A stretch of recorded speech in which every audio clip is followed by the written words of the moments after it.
I don't do strategy, behavior, accountability. I focus on transforming the actual beliefs that are getting in the way. So partnering that with a coach has been very effective. They get all the advice and tools and strategy and support from the coaching programs, and we can keep them from getting stuck and making everybody frustrated where they hit that wall. And Welcome to the Business Ownership Podcast, brought to you by Awareness Strategies, helping you navigate the waters between entrepreneurship and ownership. Hey there, peeps. This is Michelle Nedelec, and I'm super excited that you're here with me today because I'm here with my most amazing guest, Judy. Judy, thank you so much for being here with us today. Glad to be here. So give everybody the highlight of who you are and what you do for business. I help people take out their head trash. My name is Judy Kane. My business is Aligned Consciousness, and I've been doing this since 2011, helping people transform those beliefs that are getting in their way and keeping them from the goals that they've set for themselves. Nice. So how did you get into helping people with their mindset? I saw it work.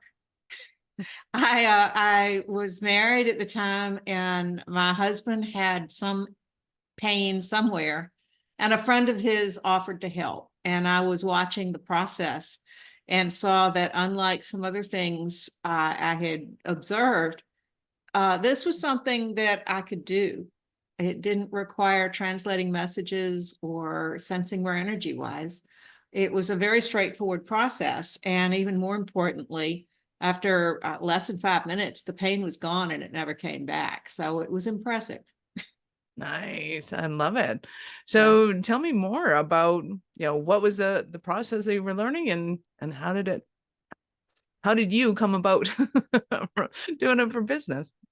Well, I started taking classes because I was so impressed. The process itself is called Psych K, and it's been around since the 80s. And I could see the potential for it. And so I signed up for a workshop thinking I'd use it with myself and with people I knew.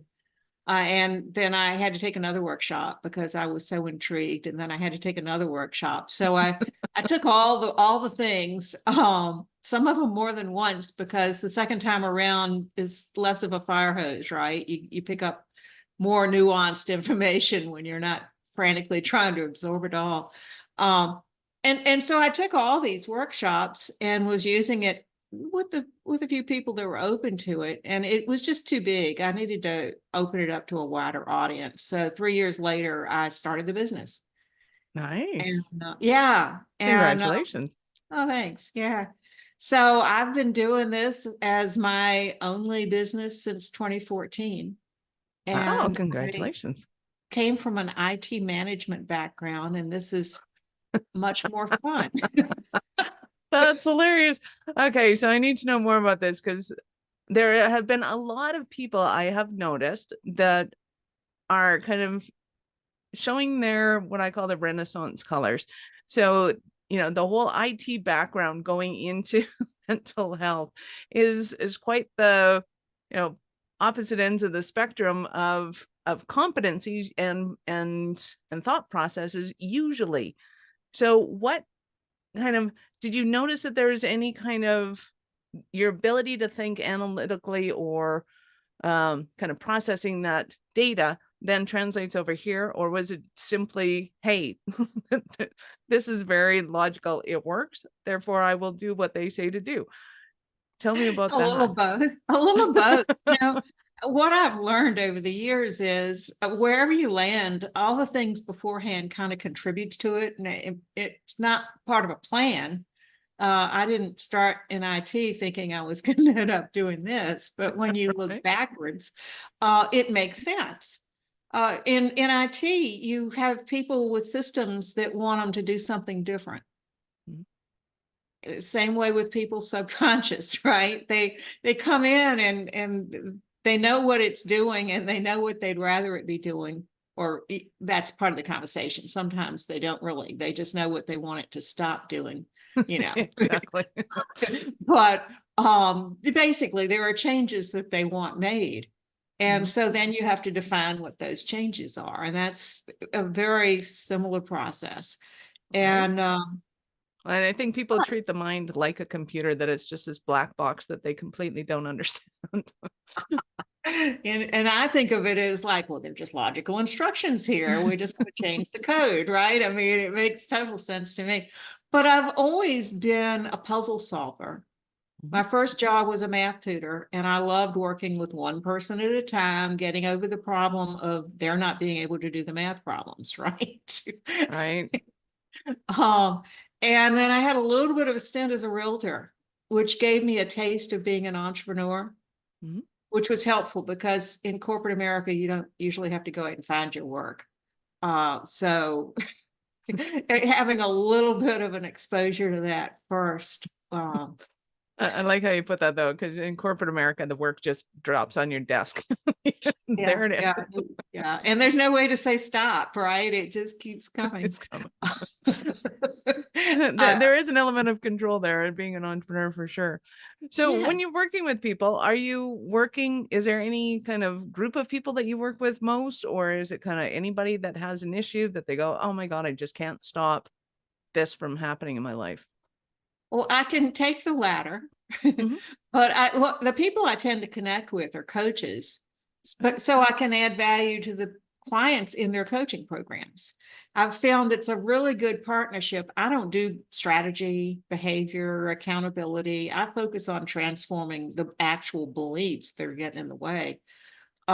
So partnering that with a coach has been very effective. They get all the advice and tools and strategy and support from the coaching programs, and we can keep them from getting stuck and making everybody frustrated where they hit that wall. And and they tell themselves they should work harder, and the coach can sometimes get frustrated of, why don't you just do the thing, right?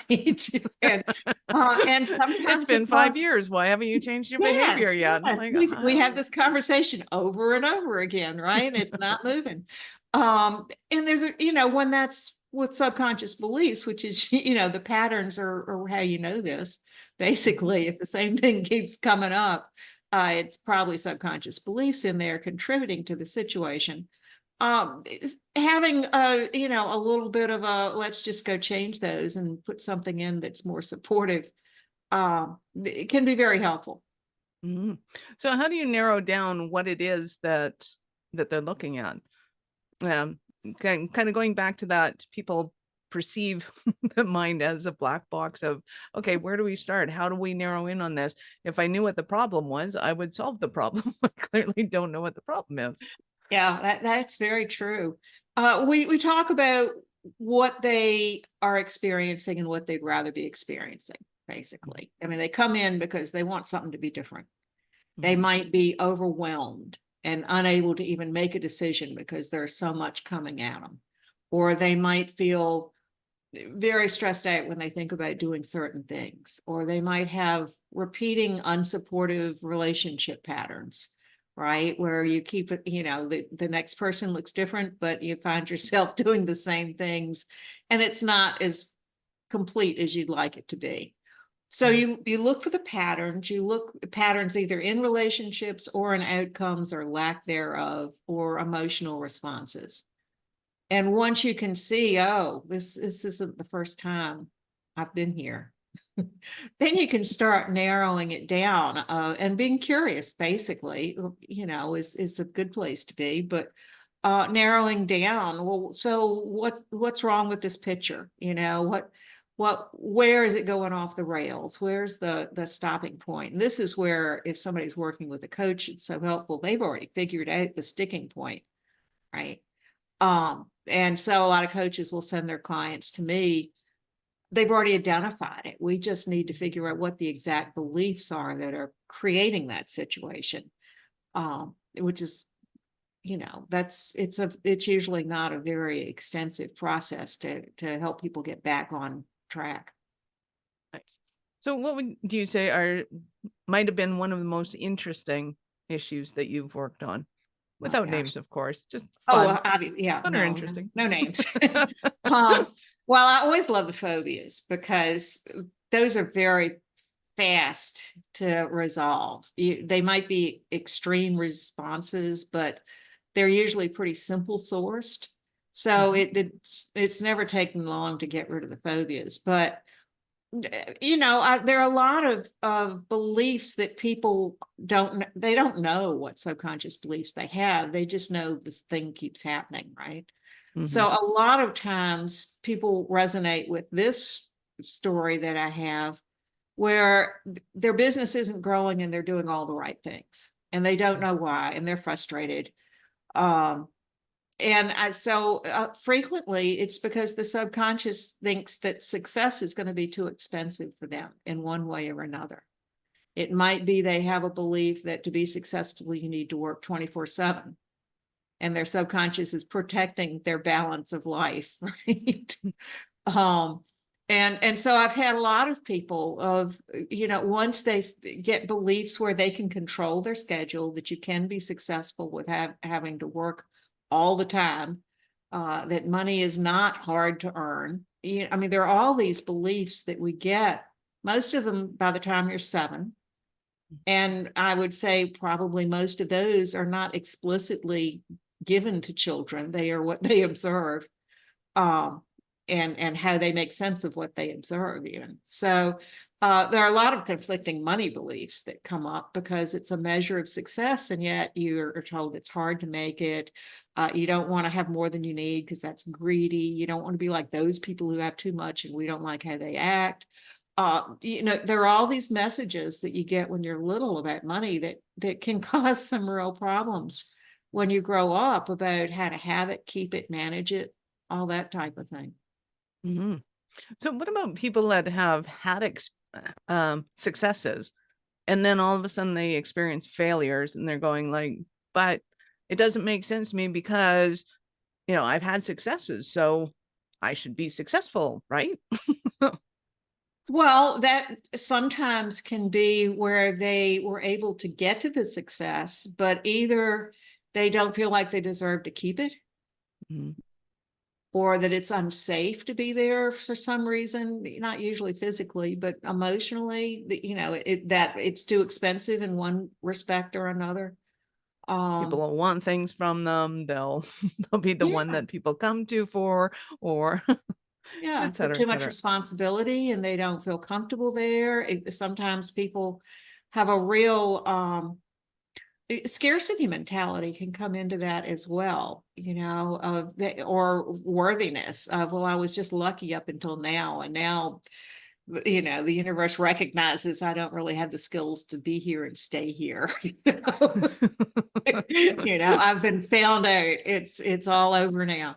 There are all sorts of things that can contribute. Everybody's got different beliefs that are taking them to where they are. It's fascinating. Right? I think I could study the human mind forever and never become complacent or bored with it. It Yes. is truly fascinating. So when it comes to the work that you're doing, obviously, I'm assuming that you can do this remotely, or do people have to be there in person? How Oh, does that all work? no, no. I shut the brick and mortar office down during the pandemic shutdown. Yep. And it simplified my life. I already had over half my clients virtual anyway. So this just made it a lot less complicated on where I was going to see people. Nice. Nice. So do you work with them as groups? Can if somebody wants to kind of bring in for, say, a sales team or something like that, would you do something like that as well? Or What I have done with coaches or groups of any sort is do presentations to kind of walk them through what subconscious beliefs are, how you can identify, what some of them might be that's, more geared to whatever group it is. If it's a financial group, then it might be more about money things or sale things. I've worked with relationship coaches with people who are looking for their soulmate. And you got scarcity beliefs there too, right? If you don't think that person is out there in the universe for you, you won't find them. that is true. If you don't think you're there, you're not going to see them. So a It's like tailor, looking for your glasses when they're on your face. yeah, exactly. So I've done group things where I talk through what it is and even have some interactive like questions and answers, and just helping people get more specific of figuring out what they want, because that can be a challenge sometimes for some people. But Right. the actual belief change work is always one-to-one. Nice. I love it. Hey, so in a moment, I'm going to ask you for a Cinderella story of one of your clients. You've already given some awesome examples, but we're going to take a quick break. Are you running a business over 7 figures but still struggling with technology headaches? Pay attention, you do not want to miss this offer. This podcast episode is brought to you by Awareness Strategies, who is offering a custom-built digital adoption roadmap for anyone running a business over 7 figures who's wanting to grow their business in the next 5 years. And it's not just a roadmap, they offer full implementation as well if that scares the out of you. Check out awarenessstrategies.com/roadmap for more details today. The link's in the show's notes. Don't regret not doing this. Do it now. That's awarenessstrategies.com/roadmap. So I'm very excited to hear about a Cinderella story of one of your clients. Sure, I've got two if we have time. Absolutely, we do. One that I think is just fun. I mentioned I work with people with phobias.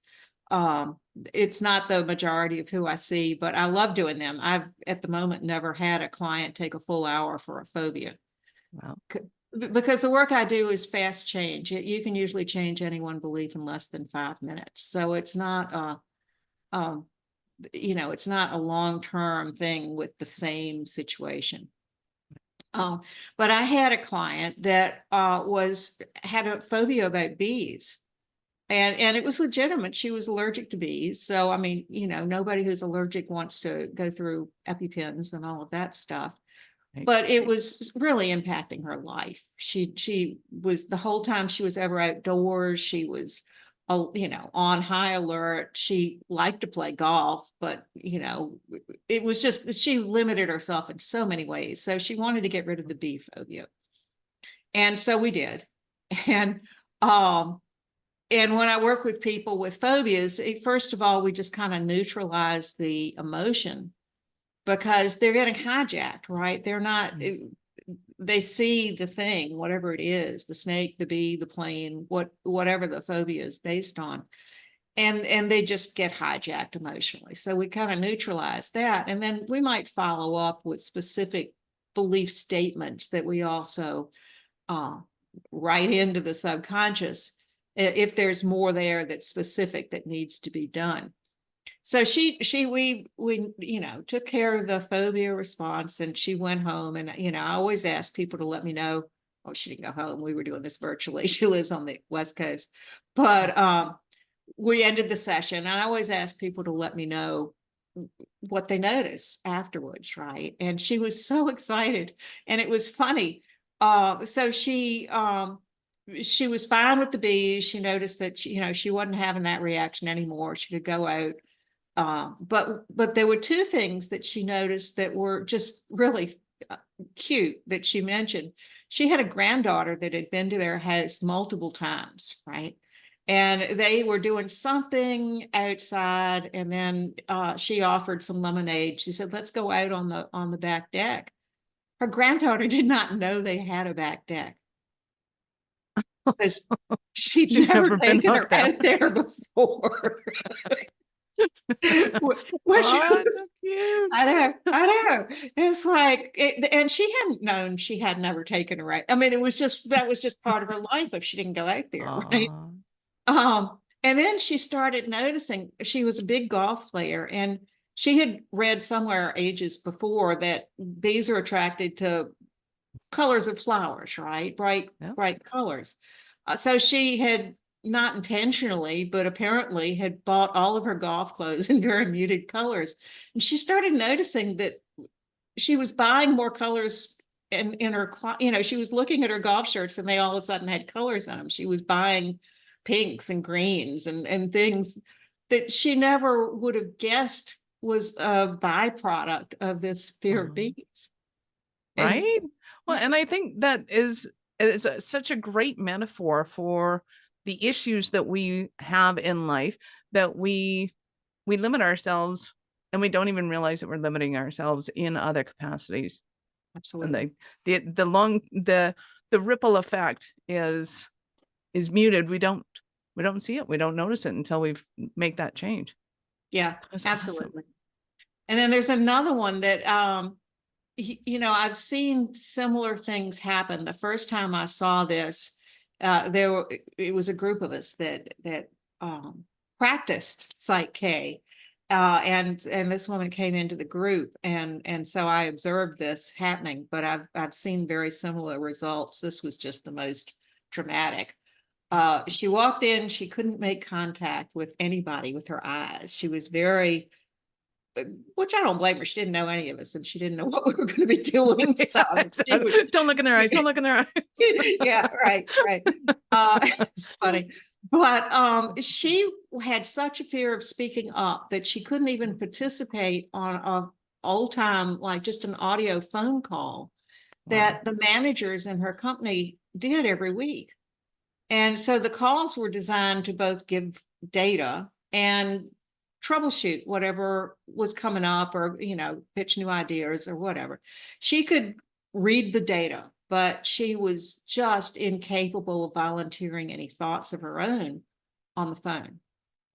And she was in management, and she knew this was not, going to help her advance in her career if she just was not saying anything ever. And she was desperate, and she'd been like this her whole life. And so she came to this group because she knew the daughter of one of the people that we met. And it turns out, and you don't need to know what causes these things, but in this case, we found out, and she found out, she didn't know it either, that when she was in first grade, a teacher had asked a question and she didn't raise her hand, and he called on her anyway. And she gave the best answer she could, and the teacher made fun of the answer. And she had not been able to speak up since. So we did a balance. We call it a balance when you rewrite a belief. It was just one belief that was changed, and you could see her straightening up in the chair after this happened, and you could see her looking around the room and making eye contact. We never heard from her again. But because she knew the daughter of one of the people, she went on to be a trainer in her company. Oh, that's awesome. And so it's just, sometimes the beliefs come from childhood. It's a common family belief, and sometimes it can be one thing that has this big impact on you going forward. And in either case, they can be changed. And that's the message that I try to give out there is if things are holding you back, you don't have to assume it's just the way life is. You can do something about these. Nice. I love it. Well, I know our audience is going to want more from you. So how did they start that journey with you? Well, they can go to my website. There's all sorts of stuff there. Free phone calls, or free materials you can download, or just more things you can read that's there. Nice. Yeah. And familiarize yourself with it. So we will, of course, have all of Judy's links in the show notes. So go ahead and scroll down, click on the links, but open up in a new browser because we're not done yet. So Judy, you had mentioned the real estate voyage. At what point in life did you know that you were especially kind of crazy enough to think that you could become an entrepreneur? When I stopped, I didn't really think I was going to be an entrepreneur. I was in corporate, and then I was out of corporate, and we had always, that husband and I had always agreed that when I stopped doing the IT work, I would get a realtor's license. He was a realtor, and he, a lot of times realtors don't have the project management types of skills that I came in with, right? So I could track the transactions and make sure that everything happened on the right time. And I could put the flyers together. So, he would try to put an open house flyer together, and something would go to the background, and he would be like, he'd lose the picture, and he would, it was not time effective for him to be doing these things. So I got my license, and, I did some of the in-person realtor stuff, but I was a lot of what I do was in the background. But I did get to see, how networking worked, what you need to do to be able to put yourself out there, that you needed to go look for the work and build relationships. Nice. It was I love also it. very apparent that that was not the type of entrepreneurship that suited me. So this is a perfect fit for me, what I'm doing now. Nice. Well, and that's a very good point. So for all you frustrated entrepreneurs, it just might be that you got the right concept, but the wrong door. That's all. Yes, absolutely. Yeah. I love it. You've been absolutely awesome. Any last words for our peeps? Just notice your life. And if it's not what you want it to be, start figuring out what you need to do to change it, because it's possible. You don't just accept this is the way I've always been and it's the way it's always going to be. Awesome. Judy, thank you so much for your time. I appreciate it. And I know how valuable it is. Thank you. I've enjoyed the conversation. Thanks. Peeps, this is Michelle Nedelec. Thank you for being here with us today. Be sure to subscribe to the show and share it with your friends. We love helping entrepreneurs grow. Are you running a business over 7 figures but still struggling with technology headaches? Pay attention, you do not want to miss this offer. This podcast episode is brought to you by Awareness Strategies, who is offering a custom-built digital adoption roadmap for anyone running a business over 7 figures who's wanting to grow their business in the next 5 years. And it's not just a roadmap, they offer full implementation as well if that scares the out of you. Check out awarenessstrategies.com/roadmap for more details today. The link's in the show's notes. Don't regret not doing this. Do it now. That's awarenessstrategies.com/roadmap.